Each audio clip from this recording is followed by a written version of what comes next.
Os temas que marcam a atualidade contam com a análise em estúdio de Manuel Pinheiro, gestor, é a quem agradeço desde já a presença nesta edição das 12. Obrigado. Começamos por analisar a entrevista de Paul Brookings, diretor da Fitch ao Económico. Não disse, no fundo, nada de novo. De facto, Portugal está praticamente obrigado a cumprir todas as medidas inscritas no orçamento para o próximo ano. E eventualmente podem não chegar. A Fitch, que não aterrou na situação portuguesa esta semana, nem nos últimos meses, tem tido uma postura bastante de falcão, não só em relação a tudo aquilo que tem a ver com o governo, mas também, no caso, por exemplo, dos bancos.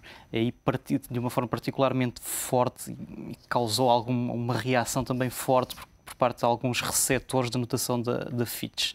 E o que é que eles, no fundo, estão a dizer? Dizem-nos que a trajetória que Portugal, neste caso o Governo, e os resultados das nossas finanças públicas têm seguido não é sustentável. E a notação da Fitch vai continuar a refletir todo este outlook negativo enquanto não houver factos que comprovem que esse outlook se vai invertir. Que efetivamente são exatamente a execução? Vão mudar. Faz parte da execução. A execução é essencial. No fundo, são duas grandes coisas. Pelo lado orçamental, tudo aquilo que tem a ver com a despesa do Estado, as receitas menos, mas sobretudo tudo aquilo que tem a ver do lado da despesa, a Fitch, e quem diz a Fitch, podemos dizer vários outros agentes no mercado, querem factos reais comprovados. Ou seja, aquilo que nós temos visto nos últimos tempos é que o anúncio de várias medidas, se for tomada apenas como intenção, não é suficiente para convencer os nossos credores, os observadores, as pessoas que aplicam notações sobre nós, da sua bondade. E porquê é que não tem sido? Porque não temos um histórico de sermos cumpridores nessa matéria. Nem Portugal, nem os agentes que neste momento lá estão. Portanto, não há um histórico que nos ligue, de facto, uma vontade, a simples declaração de uma vontade, depois há concretização em resultados. Por isso é normal que, enquanto não aparecerem resultados concretos, não uma espécie de resultado construído, formal, um pouco martelado. Esses resultados concretos no próximo ano? Temos pouco tempo. Os mercados continuam ansiosos, continuam a penalizar Portugal, portanto, o tempo escasseia também. Pois, relativamente a 2010, há pouca coisa a fazer que não seja... Há uma figura no Asterix, que era o Automatix, que era o ferreiro da aldeia, basicamente passava o dia a martelar. Portanto, nós, em relação a 2010, a única coisa que pode ser feita, no fundo, é tentar martelar ou maquilhar o melhor possível, porque estruturalmente os números já estão sobre a mesa. Portanto, não há grande coisa aí a fazer que não seja tentar pintar a documentação o mais agradável possível para quem a esteja a ler. Coisa que, do outro lado, também não é propriamente forte, não é? As pessoas já estão habituadas a esta nossa retórica, a este nosso discurso, então a eficiência dessas manobras já não é o que foi no passado. Depois, do lado da despesa, do lado da receita do Estado, aí a globalidade dos agentes tem sido mais ou menos unânime em dizer que não há muito para fazer. Ou seja, tudo aquilo que seja subidas de impostos em Portugal vão agravar ainda mais aquilo que é a nossa posição de competitividade relativa, porque nós, em termos de esforço fiscal, estamos bastante acima até da média da União Europeia. Se sermos as contas comparando pelas taxas, nem tanto.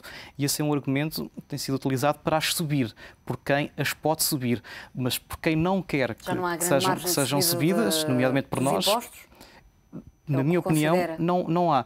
Se for feita a retórica de subida de impostos, tendo em conta a comparação com as taxas da União Europeia, uma comparação nominal, vamos dizer, sim senhor, temos margem para subir aqui e ali, ou existe sempre aquele recurso mais ou menos demagógico de vamos taxar os mais ricos, não é? Portanto, há sempre um pouco essa retórica. Mas se formos medir aquilo que custa efetivamente às famílias portuguesas pagar os impostos, ajustando às paridades de poder de compra, nós já estamos a pagar talvez à volta dos 20% mais do que a média europeia, embora aí varie um bocadinho segundo a metodologia que se usar. Falou há pouco em competitividade. Há cerca de 2 semanas o Executivo apresentou um pacote de medidas para a competitividade, o emprego, em 5 áreas, 50 medidas.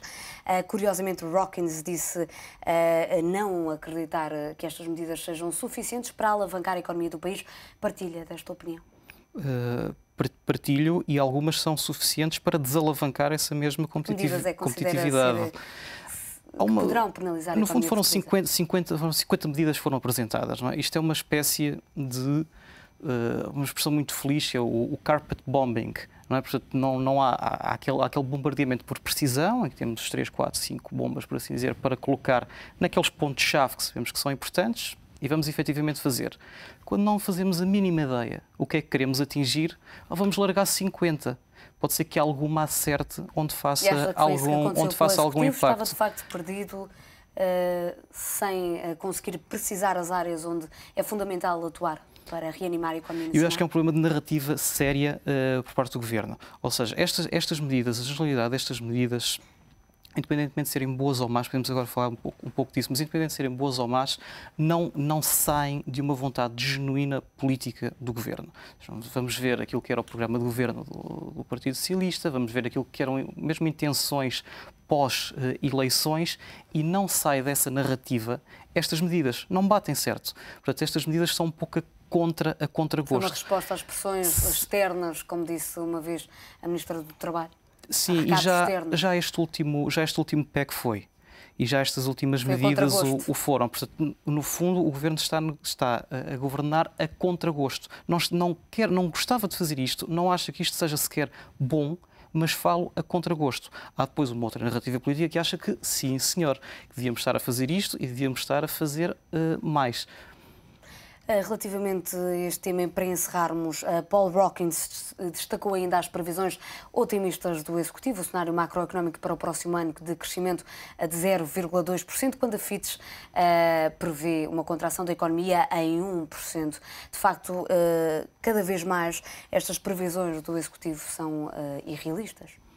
Como diziam os Monty Pythons, para uma coisa completamente diferente agora, vem outra vez o Executivo com uma série de previsões que não se vão concretizar.